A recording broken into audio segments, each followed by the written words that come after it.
Depuis le début de la crise sahélienne, de nombreux instruments ont été forgés, y compris la création, rien de moins quand même, d'une nouvelle organisation internationale qu'on appelle le G5 Sahel. On s'aperçoit que cette organisation, le G5 Sahel, a eu du mal à donner pleinement satisfaction sur le terrain, par le biais des déploiements de la force conjointe qui a été mise sur pied en son sein, mais surtout on s'aperçoit aujourd'hui que cette instance est complètement bloquée au niveau politique en raison des coups d'État qui sont survenus dans la région. C'est-à-dire qu'il y a eu un coup d'État qui est survenu au Mali, un premier, en août 2020, mais à la suite des pressions de l'organisation sous-régionale, la CEDEAO, des autorités civilo-militaires avaient été nommées à la tête du Mali, mais elles ont été renversées à la suite d'un deuxième coup d'État qui s'est produit au mois de mai. Donc aujourd'hui, le président de la transition au Mali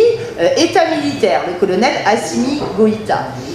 Au Tchad, de la même façon, après la mort du président Déby, qui, tout maréchal qu'il s'était proclamé, était quand même un civil censé être élu à travers des mécanismes formellement démocratiques. En tout cas, au lendemain de sa mort, une junte militaire dirigée par son fils a été placée à la tête de l'État. Et donc aujourd'hui, certains des partenaires, les autres partenaires du G5 Sahel et leurs partenaires majeurs, la France, voudraient que le Tchad, qui aujourd'hui exerce la présidence du Mali, cède la place, parce que c'est quand même difficile de promouvoir un modèle quand même démocratique quand on a pour partenaire des juntes militaires. Et la difficulté, c'est que selon l'ordre, parce que la présidence est tournante et change chaque année, c'est le Mali, donc de nouveau dirigé par une junte militaire, qui l'année prochaine va prendre la présidence de l'organisation.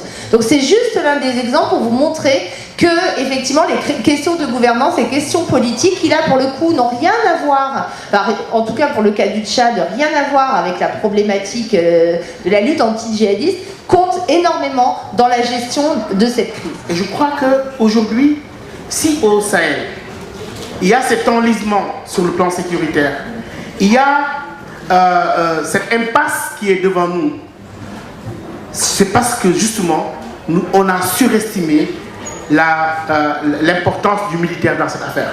Pourquoi le Sahel est comme ça? Pourquoi on a vu tout de suite des terroristes, des extrémistes violents, etc. C'est que la communauté internationale, elle a au moins au Sahel, au moins 40 ans de retard par rapport au phénomène et au réseau qu'on essaie de combattre. 40 ans, pourquoi? Parce que dans les années 70, c'était les grandes sécheresses dans le Sahel. Et pendant ces sécheresses, les États africains ont beaucoup souffert. Malheureusement, pendant cette même période, c'était la période des chocs pétroliers et de la crise financière en Europe et aux États-Unis. Donc nos partenaires européens et américains n'avaient pas d'argent pour nous aider.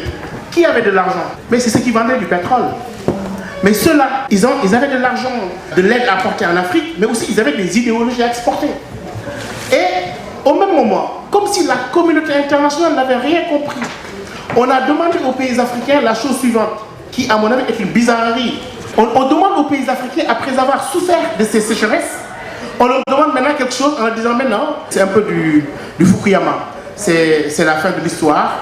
Maintenant, on demande seulement aux pays africains du tiers-monde, si vous faites de la démocratisation, de la démocratie, et à la sauce économie libérale, en libéralisant vos entreprises, etc., en faisant moins d'État et mieux d'État, c'est-à-dire qu'investissez le moins possible dans l'éducation, dans la santé, le développement va arriver et la paix.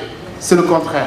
Il y a eu le discours de la Baule avec Mitterrand, démocratisation, libéralisation, et ça a tué complètement les États qui ont de moins en moins investi dans l'éducation et la santé, et qui a pris la place des organisations, des ONG islamistes, qui ont creusé des puits, qui ont construit des écoles, qui ont créé des liens sociaux, qui ont créé de la solidarité. Et ils ont produit aujourd'hui ces mouvements qui se développent, et 40 ans après, on arrive avec des kalachnikovs pour les déloger. Ils ont un ancrage social, ils sont acceptés par les populations, et nous n'avons, en tout cas avec nos partenaires internationaux, que de l'armement, etc., pour les déloger. Et ça ne marche pas. Donc la lutte contre le terrorisme vise l'élimination des cibles. Et les cibles se régénèrent. Mais la prévention de l'extrémisme vise à s'attaquer aux causes structurelles qui mènent à cette radicalisation-là. Et ça, il y a moins de publicité dessus parce que c'est plus difficile. C'est par la santé, par l'éducation, par des investissements massifs sur le capital humain, sur la jeunesse. Et comme c'est plus compliqué à faire, on communique beaucoup plus sur les interventions militaires, etc.